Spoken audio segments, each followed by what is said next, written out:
Hello, good people. Hey, how's it going? It's good. It's good. What was that? A Knight's Tale. Did you see that? I love the Chaucer in there. He's like, good people all the time. Anyway, channeling a little bit of my Chaucer here.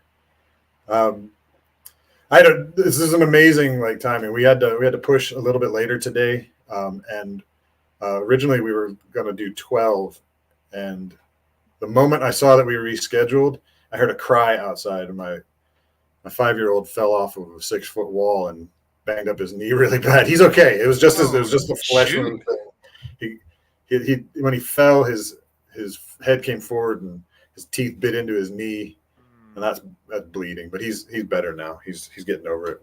It looks like we're not going to need stitches, but he's the most dramatic of our kids, and I'm carrying him in. He's like, I feel like I'm dying. He was really hurt.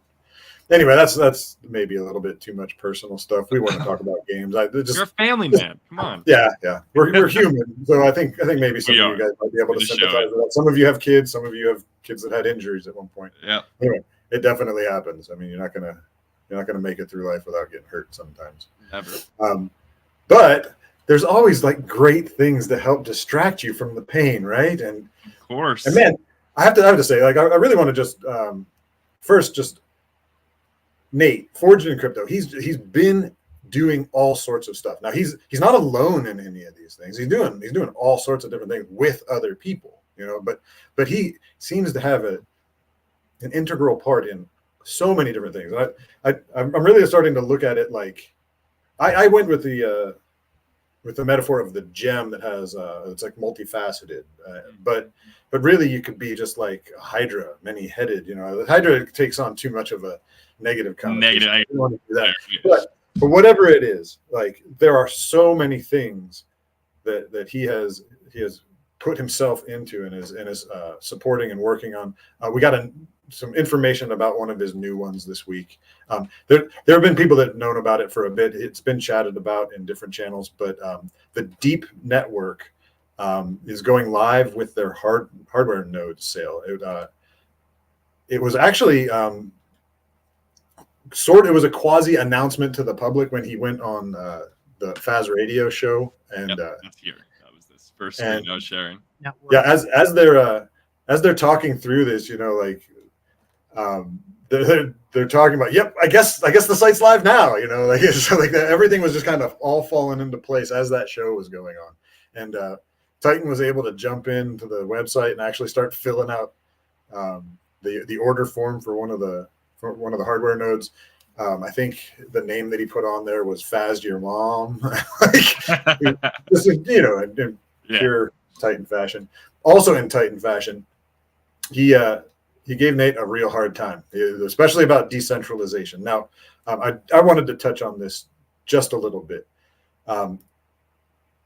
Going to give essentially a quick 5-second overview of what Titan talked about for a half an hour. Some people are decentralization purists. Everything needs to be out of the control of a central authority. What I see going on with the DeEEP Network, the network is decentralized. That doesn't mean that control of the network is entirely decentralized. And what the aim of the DeEEP Network is to have a community that votes for committee members that then vote on whether or not certain things need to happen. They vote on what rules need to go into place. They vote on the direction of the DeEEP Network. So in that sense, it's at least like a republic. It's not purely in one person's hands. What's your take, Blake? I was going to say that's kind of as decentralized as it can be right now, right? Because it's it'd be great if there was no one actually singularly pulling the strings, but how does anything else get done to a degree, right? There has to be at least some body of people that are able to make the decisions that need to be made in order to keep any project going. So I think it's kind of similar to how we've tried to structure the collective in a way is, well, we want it to be decentralized. We want the community members to be the ones driving it, because to us, that's what decentralization means. It's everyone that's in that community, in that ecosystem, truly has a degree of a say in how that's going to be moving forward. There isn't just one person that can pull a plug. Yeah. But there Well, has and to be those people that the community decides, okay, let's let them make all the decisions. I'm not Yeah. a tech guy. I can't make the tech decisions. I need to have someone that I trust to make those for me. So, I'm with you. Like that's that. Thank you for giving me a vote. I love it. Yeah. But I'm definitely not voting for me. But when you look at the other aspects of what decentralization offers, especially in regards to the network itself, what it means there is that there isn't one specific leg of the network that if it goes down, the network is incapacitated. By decentralizing the network, you have nodes all over the world that are hosting content, and if someone's node, like someone unplugs their node, that doesn't destroy the network. That doesn't mean that the workloads don't get processed anymore. That means that there's just that one person off the network. Yeah. And so in that regard, that's one of the security measures of this network. The idea is to be able to provide the necessary workload and storage space for whatever application might be interested, and they need to know that they're going to be able to keep their stuff running. And by having it spread out across a number of different pieces of hardware, a number of different invested people, people that actually want to support this network. You have maybe someone's internet goes out. There's all sorts of things that can go wrong, but no one person is going to debilitate the network. Yeah, exactly. Or it's not in one central location, right? Like that's another centralized part of it, right? Well, we saw it. Like there were times when AWS went down, and so did everything else. Yeah, because everybody was hosting their stuff with AWS. Well, if it hadn't just been their server bank, if there had been a bunch of people all over the place that were contributing to that network, they would have at least, even if they lost a massive portion of their power, they would have been able to maintain. Exactly. But they didn't have that. They were centralized. They had it all kind of bundled in one spot. Okay, so that was longer than 30 seconds or 5 seconds, whatever. But decentralization is a big deal, and there are different perspectives of it that matter to people depending on what you're worried about. And a lot of times it is the security thing. It is I don't want somebody to be able to just flip a switch and turn off what I'm doing or what I'm involved in. Someone else is doing it and I paid for something. I don't want somebody to just be able to go, nope, and have that all come to an end. And that's a fair concern. We want to make sure that there are safeguards against that as well. But there does need to be some sort of central control, even if it is a multi-party kind of agreement process. You need to have somebody making decisions when especially when you're building. Exactly. Maybe later you can kind of turn things over to a smart contract that just runs some way. If it's just coasting. Yeah, that's the thing, right? Yeah, exactly. But we're not close to the coasting stage yet, right? So a couple little features of the sale. There's going to be 1,776 of them because they were playing around. It's almost 4th of July, and that's a big American holiday. Most of us are familiar with it. So 1776 was the year of the War for Independence for the United States, and so they just kind of ran with that joke. You're being liberated from centralized server hosting. Additionally, at the very end of the podcast, we did get an awesome leak that apparently as soon as you get your hardware node, you're going to be able to upload your consciousness, and so you'll be in the matrix, and you'll love it. Confirmed. That was a joke. It came out in the thing, and I just wanted to kind of shine a light on that. That was actually a really enjoyable part of the podcast. Well, yeah, and you guys should all make sure, everyone check out the Baz and Titan. It's already on YouTube. You can just go there and look at it. It was thorough. They really did.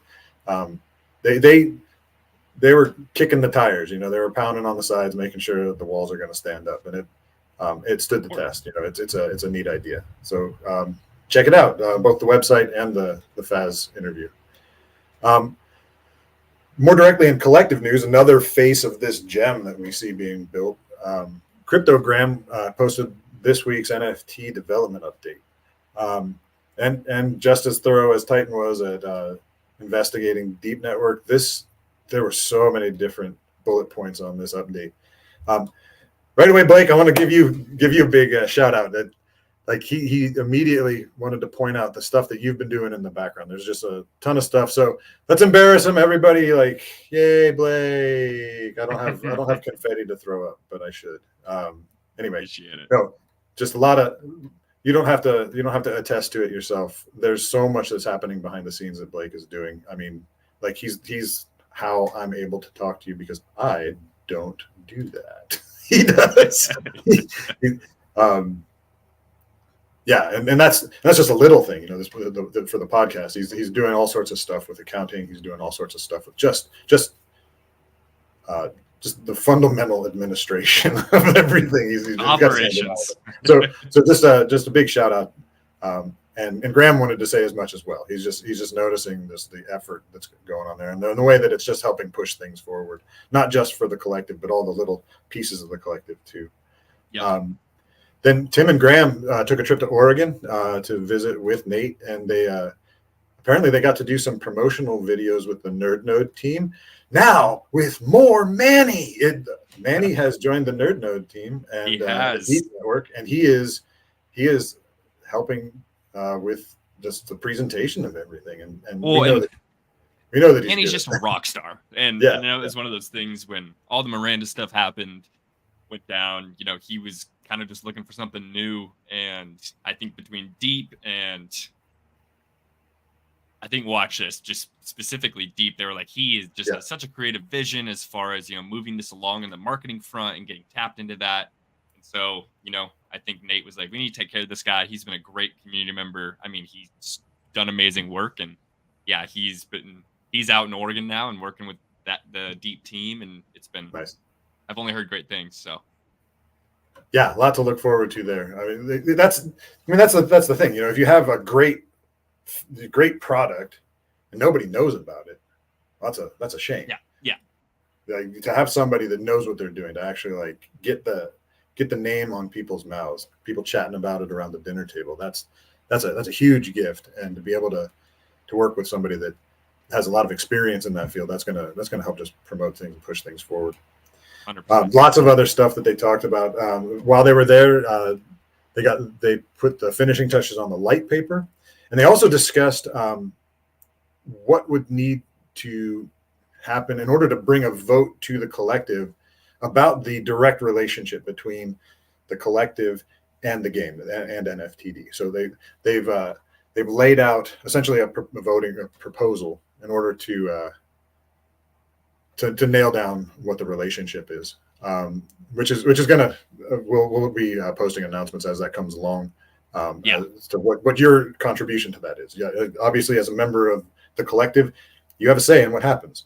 So we want to hear what the team, what the group has to say about how NFTD fits in. 100%. From the development side, so much more artwork. The team is just cranking out artwork. They're just constantly enhancing the visual quality and the animation quality of everything that's going into the continued progress in the game building.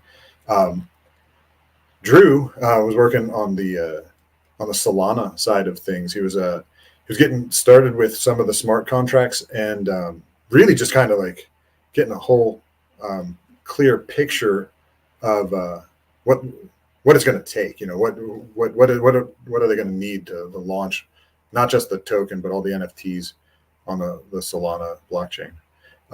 Graham was also just directly working on the game.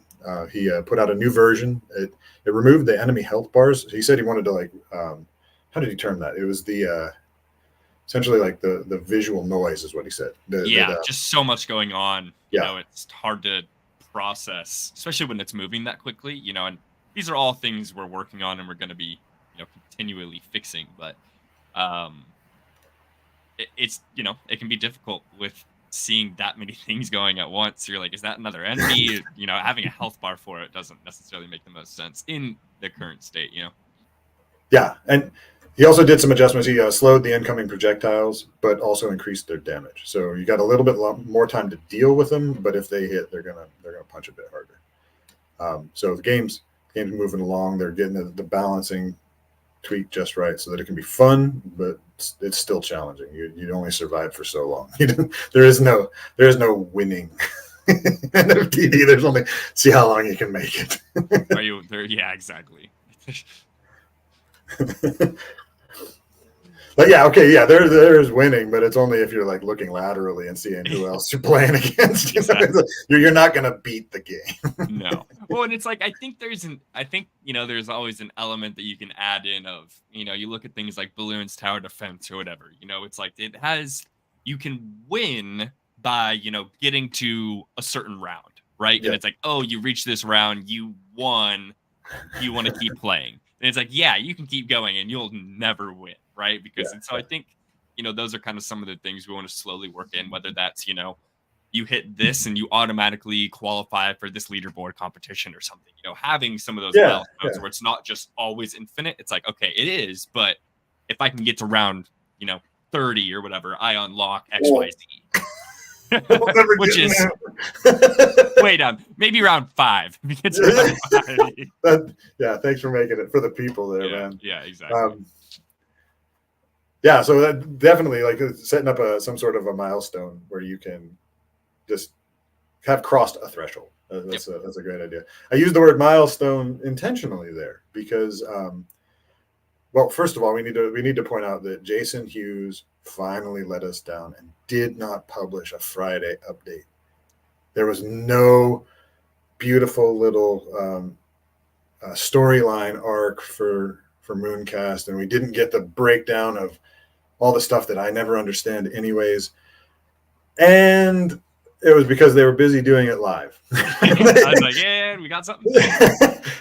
They gave us what's called the Mooncast Milestone 1. It was a live stream. Man, did they have a lot to show. Like they just like I love the fact that like he was showing coded. Look at this stuff. He's like showing like he wanted to be very clear about the boring stuff that he has had to do. All these things that he did just to get the framework set up, like but critical importance. If you don't have somebody doing the stuff that doesn't look pretty, it never looks pretty because it doesn't stand up.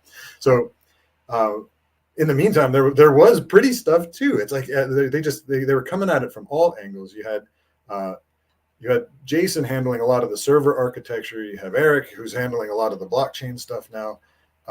Arturo was really deep into this is the mocap thing that we joked about last week. Mocap is not a MAGA hat. Mocap is motion capture, and it's all about animation. So the whole team got a chance to present a lot of what they've been up to. They do have there's the standard character. This was their turn in place video where this is what it started with, and they knew they needed to improve that because he was moving too much just with a flick, and he needed to be able to have that movement a little bit more refined. And then as it steps forward, here you go. We get a chance to see the after. They were able to fine tune it, and his movement just looks so much more precise. He's not taking that extra step to get turned around, and this is stuff like, okay, something that they pointed out and something that I can't reiterate enough. They've done this in 6 weeks. Like this is from scratch. Now, yes, they have like decades of corporate background and experience to pull from, but they are just pumping out a game. And what's really cool is that they said it is very likely that we will see something before October. October is the deadline that Jason has set for himself and the team to have something playable. But he's saying that we could even see something before that, at least like something for players to get their hands in. If it's not a finished product per se or a beta product per se, it's still something that we can get in and get involved with. Now that's not a promise. The October sounded like a hard and fast promise. He's like, that is when it needs to be done. So this was all in response to 8-bit attendees coming in with a question. He's just like, when? And Jason's immediate response was, as soon as possible. Like they are moving at lightning speed to get this done. I mean, look at this stuff. This is where they're at. They've already got fishing animation and a really solid like visual kind of design in mind. We didn't see all of what they're going to be doing. We do know that they're talking about there being a 2D game, like a top-down kind of thing as well, as the 3D version, the low poly 3D. But something's going to be coming sooner than we might anticipate, because we've kind of been in this space for a while, and we see that it takes some of these teams a long time. These guys are moving faster than most other people, maybe anybody else. They're on a mission. Maybe anybody else. This is incredibly fast. I think they have something they want to prove, right? You know, they didn't get the opportunity to fulfill their vision, and this is their opportunity to fulfill that. So, you know, they're playing with some grit, I think, you know. Yeah. Which I love. Now there is something that treat at the end of this that we're going to play it for you after we finish all the news, but we love Captain Nero. His name was Captain Nero. How the whole community rallied around him when he got banned from the Gala server, and he's artistic. He's got a great talent for song and rhyme, and he treated us all to something. We'll play that at the end. It is at the end of the Mooncast milestone there as well, if you want to watch through that and then enjoy it at the end of that. But it's good enough that we're gonna feature that once we wrap up here. We got a couple other games that I really wanted to zero in on that are outside the collective purview as far as like direct influence. But some of the games that I think in the long run might be very, very worth the collective's time to dig in and see how we as a group can benefit from being involved, and how we can bring benefit to them too. Like the larger, if we can bring a community of players to something, that's just going to make them sharper. Yes. Okay. So not financial advice. This is a weird style of gameplay from Battle Showdown Gambit. They had their championship season 1. It was from the 25th to the 28th, and it's a neat overlap. It was a game like there were, and this is the game that it's a brawler similar to Smash Bros. Smash Bros. Brawl, where you're just running around and you're just like knocking people out. There's guns. I saw a guy running around with a chainsaw. There's all sorts of things that you can pick up and or bring in as a like NFT or whatever. But this is very much like the Ready Player One scenario that we see, where your actual earnings are involved. So as you're dying, you're losing some of your tokens. As you're winning, you're harvesting tokens for that. So it's an interesting, it's a little stressful environment, but it's a real Coliseum kind of thing going on there, where like Miranda's was set out, like death matters, like that. In this case, it really does matter. It has a direct impact on you. But there were thousands of players that came out and dove into this in order to like throw their hat in the ring. They listed the top 100 players who received rewards, and number one got over $2,500 worth of the Ethless token. They got that in the off-chain version, the VLs. But I mean, you can just bridge that and or mint that and take it to the exchange if you like. And as compared to a lot of the other ones, I was really happy to see this. It wasn't this awesome parabolic curve where the top guy got 2,500 and then number 2 got like 500 and then number 1 got 50 cents or number down to 50 cents. It did eventually trickle down to those tiers, but it was far more even. Like it was a pretty good distribution. So like the top players saw some pretty good earnings. There were 3 players that got over $2,000, and then there were still some more that got close to it. That was one aspect of this, and I'm kind of going long on this because this is, I think, this particular project is going to be become very central topic of conversation because of what they're about. Not only are they doing the Ready Player One, your how do they, what they call it in the game, in the movie, it's your shit. Your shit's on the line here. Pardon my French. This family man is finally like really opening up. But not only do they have that, but they also have the bits trading platform in the background where you, as an observer, as a fan or an audience member, you can see how these different players are performing, and you're essentially buying pieces of them. When you buy a bit, you're buying into their success. And as they win, you get a portion of that. So there's an active role here because you could just like hang on. You'd see this is the best player in the game, and I got the bits real cheap. Well, then just ride it out and earn from that. Or you can play it as a market where it's like, this guy's a rising star right now, but I think he's going to cab, but he's probably going to run into some trouble here. So I'm going to swap those bits after he gets to a certain point, after they get to a certain value. Now, the bits are on a bonding curve in regards to how they cost. So the initial players are going to get them, or the initial traders got in and were able to get them at bare or basement prices. And as more of them were purchased, the price kept going up. And so you had people that wanted to get in because they saw this is the best player in the game. They had to pay a bit more because they weren't the first people in. And then there were plenty of people that had ridden that value in their bits up that were willing to swap them out because they got a good trade value for it.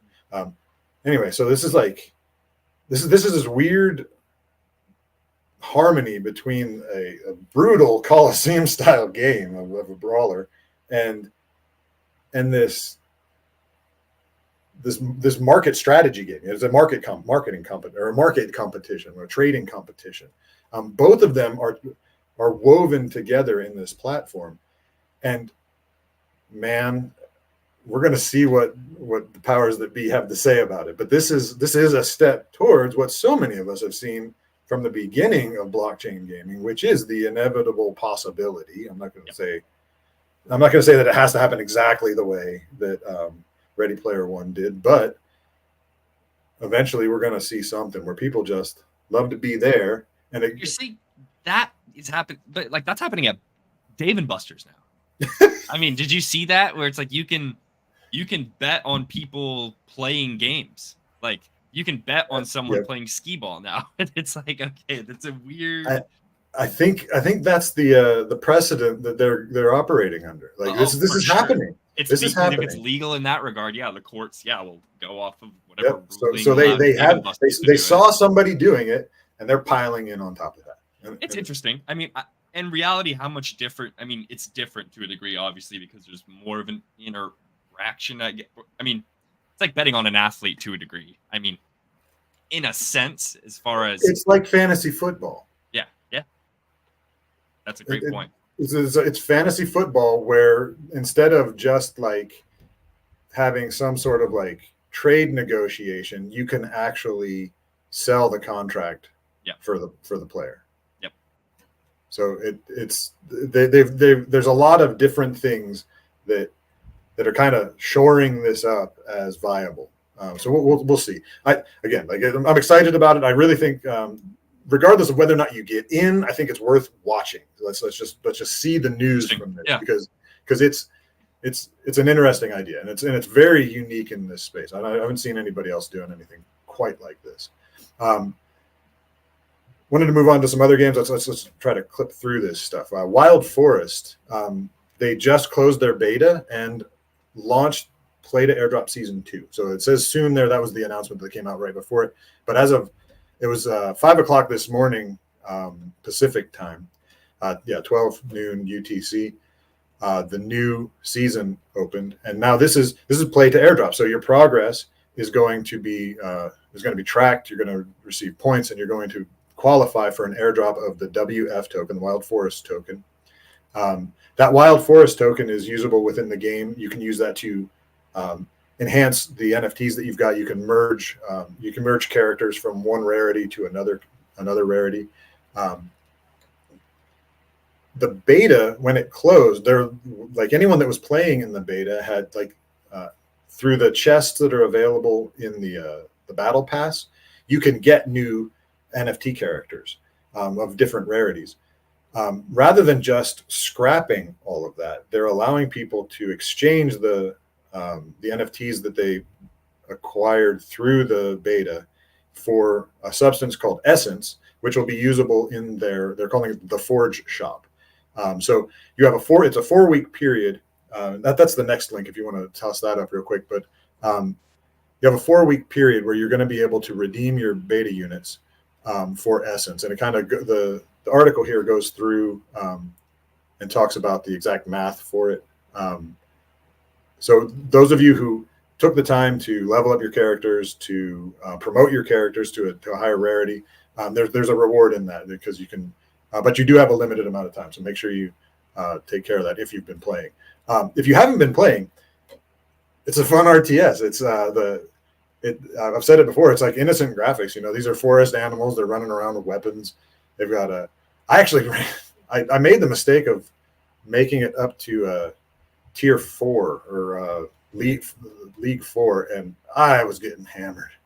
Like what I should have done was intentionally lost rank in order to be able to make sure that I had all the characters from the previous leagues. Yeah. I missed some of the characters because I kept winning again. A lot of it was bots, but I was winning, and then it launched me into this spot where I was way overpowered. Everyone was way overpowered compared to me. They had units that I'd never even seen before, and I was really struggling. What's neat is that will affect my rating, but it doesn't affect my battle pass progress, because there's just a bunch of different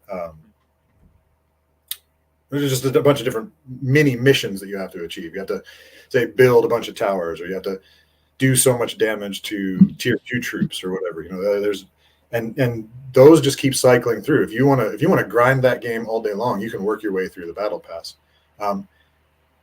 In the beta, the battle pass was you could play through the free one, and in order to qualify for the premium battle pass, you just needed to do 15 days where you had 3 wins within the time frame of the beta, and that unlocked everything from the premier battle pass.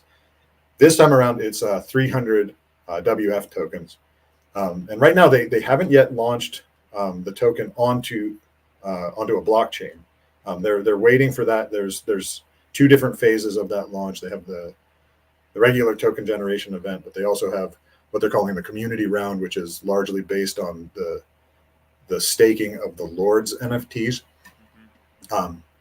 So all of this is still off-chain tokens, but you need 300 of them in order to be able to buy the battle pass, the premier battle pass this time around. It's worth it, because you get a lot of those tokens back right away as you're earning through. They actually give the WF tokens as a reward for certain stages of the battle pass. Anyway, a lot of fun, exciting game. I think there's potential there for people, especially it's still early. This is season 2, play to airdrop season 2. It's not even fully live yet. You know, like these airdrop phases are here in order to essentially establish liquidity, and then eventually it's just going to kind of like work on a type of looped economy that the majority of the tokens are already in play, and there is new minting, but a lot of what's being passed back and forth is just the stuff that's already there. So it's still very early for this. So if you want to get in, if you enjoy an RTS, this is a fun one. I would say take a look at it. Another game that we cover a lot, Spellborn. The community thought we were getting the big update today, but it turned out it was a push that they needed to make in order to like shore up some stuff that was glitching. But it is probable that this week will be the public release for the game. They added 2 new servers, and this was a part of the reason for the upgrade. They added 2 new servers, one in the US and one in the EU, and they have plans that right before the public launch, they're going to open one in Asia as well. There's apparently a growing Filipino population that is really eager to be playing this game. So there's still time for those of us that have access to the private release. But But if you're in, I would definitely take the time to get a bit further, level up those monsters, see if you can collect some more items before the launch really happens and everybody dives in. Yeah. One last game that we want to cover, and then we'll let you guys go with a song. But I'm just going to start calling him our man on the street. Earther has been like just absolutely solid with keeping the GG Collective community involved with what's going on in Star Atlas. He posted the link to the June Economic Forum, which they're doing these monthly. I think they said the second Thursday of every month. This was only the second installment, but they have a plan to do this in order to keep people in touch with exactly what's going on. There's such a complex economy within Star Atlas. There's so many things, so many moving parts. And these guys are the professionals. These guys are actual economists that are staring at this stuff, and they want to share with the public exactly why they make certain decisions. There were some big changes to SDUs over the past. We talked about a lot of these changes as they were happening, and what they did was they brought the data for it. They showed the charts, they showed the graphs, they explained what was behind their decision making process, and they were also able to talk through some of the results of it. It's like we wanted to kind of bring the price of SDUs back down to earth, and the move that they made, they did exactly that. It made it, rather than having them be something untenable, something that was overvalued for where its role is within the economy. They were able to tone it down. And they stepped through a lot of that. It's very a lot of it was very technical, but not hard to understand. Just like you had to listen through and hear what they were talking about. But it was exhaustive. They really let you know what they're looking at in regards to the way that it all works and how they're going to keep it propped up. So many different levers for them, so many different things that they can do in order to make sure that Star Atlas's economy stays flush and vibrant. They're not going to let it just fall to one thing that everything's hinging on. It's really neat to see how they've built this complexity that actually harmonizes. Well, and I think that's my one little sense on it is, if you're going to build something that complex, it's awesome to see that they do take that much time and consideration to look at it like a true economy and bring the people with the professional skills to do so. That's really important. So, which is why I think Star Atlas is going to be really successful. They also spent about half the show answering direct questions from the community, and there were some great ones in there. We won't go into them, but it's worth the watch. It is up on YouTube, and the link is in the Star Atlas channel in the GG Collective server if you want to dive in there. Just look up Earther. He, like I said, our man on the street. He'll point you in the right direction. He's got all the answers. All right, so we promised some song, and we're going to close out with this. Man, this was fun. We'll see you guys next time. Bye, guys. Couple minutes of the stream.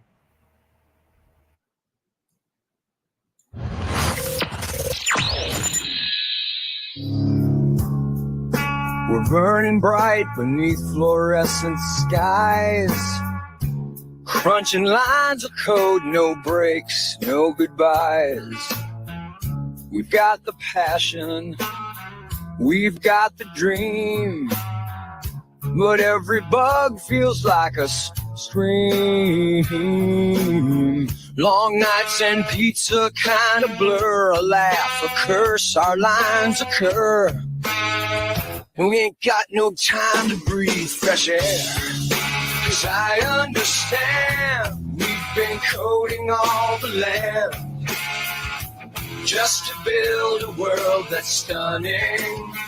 The bug list grows like a jungle vine that knows where the nights turn into mornings. I understand we've been coding all the land just to build a world that's stunning. Logins are working, characters are walking, polygon dreams and complexities. Blockchain items move, smooth as honey.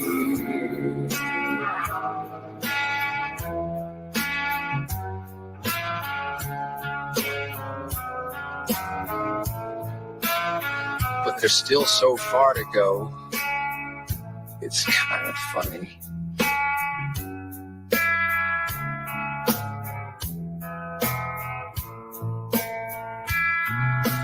Code warriors, keyboards, and caffeine, mapping out worlds where no one's been.